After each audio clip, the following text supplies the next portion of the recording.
کارمولہ ترال کشمیر میں آیوش کی جانب سے ایک مفت طبی کیمپ منعقد کیا گیا جہاں محکمے کے ڈاکٹرز نے مریضوں کا علاج و معالجہ کر کے ان میں مفت دوائیاں تقسیم کی۔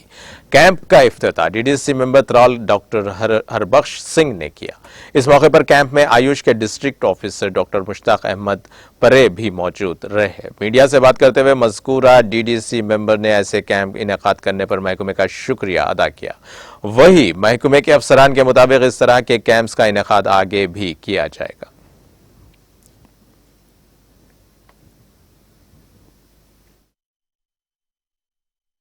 ان کے جو ڈپارٹمنٹل جو ان کی اپنی پالیسی ہے آیوش کی، ان کے بہت ساری اچھی چیزیں ہیں۔ ایک تو جو یہ میڈیسن ہے یہ فائدہ تو دیتی ہے لیکن 100% اس میں ہے کہ نقصان کچھ نہیں ہے، تو وہ ایک بڑی اچھی چیز ہے۔ جو ہمارے پرانے وقتوں میں ہم ہربل میڈیسنز یا باقی چیزیں یوز کرتے تھے، گھر میں بھی ہم یوز کرتے تھے، کوئی بیمار ہوتا تھا تو اس کو کہتے تھے اس کو قہوہ دے دو، اس کو دال چینی قہوہ دے دو، تو وہ اب میڈیسن فارم میں ان لوگوں نے بہت تحقیق، بڑی پرانی ہے یہ جو آیوش میڈیسنز ہیں، یہ بہت پرانا کنسپٹ ہے، آج کا کنسپٹ نہیں ہے، بٹ اب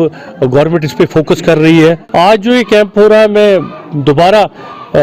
تھینکفل ہوں ان لوگوں کا کہ انہوں نے ایک انیشیٹو لیا۔ اب اس کے بعد ایک اور میں ڈاکٹر صاحب نے مجھے، جو ان کے ڈسٹرکٹ آفیسر ہیں، انہوں نے مجھے پرومس کیا ہے کہ یہاں اس ایریے میں ہم ایک اسکریننگ کیمپ کریں گے اور ٹیسٹنگ لیبارٹری ان کی جو موبائل یونٹ ہے وہ لے کے، ایون یو ایس جی ہوگا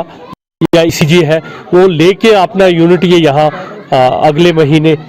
ہم پہلے ریویو میٹنگ لے رہے ہیں، یہاں کریں گے۔ کہ جو ہمارے ڈپارٹمنٹ کا جو ministry of AYUSH government of India کا ایک سلوگن ہے prevention of disease and promotion of health, اسی کو لے کے چلتے ہیں۔ ہم یہ چاہتے ہیں کہ جو ہماری سوسائٹی ہے،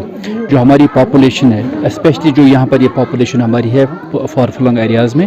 یہاں تو ہیلتھ کیئر فیسلٹیز کا فقدان ہے، تو آج ہم نے جو یہاں پر یہ کیمپ کیا ہے، اس کا مدعا اور مقصد یہی ہے کہ ہم ان لوگوں کے جو ہیلتھ کیئر فیسلٹیز ان کے ڈور سٹیپس پر پہنچائے اور ایک اسکریننگ یہاں پر ہو جائے جس میں ڈائبٹیز کا، شوگر کا یا باقی جتنی بھی ایلیمنٹس ہیں ان کی ہم پراپر اسکریننگ کریں گے اور لوگوں کو فائدہ ہو جائے۔ تو ہمارے ڈپارٹمنٹ کے شروع سے ہی جیسے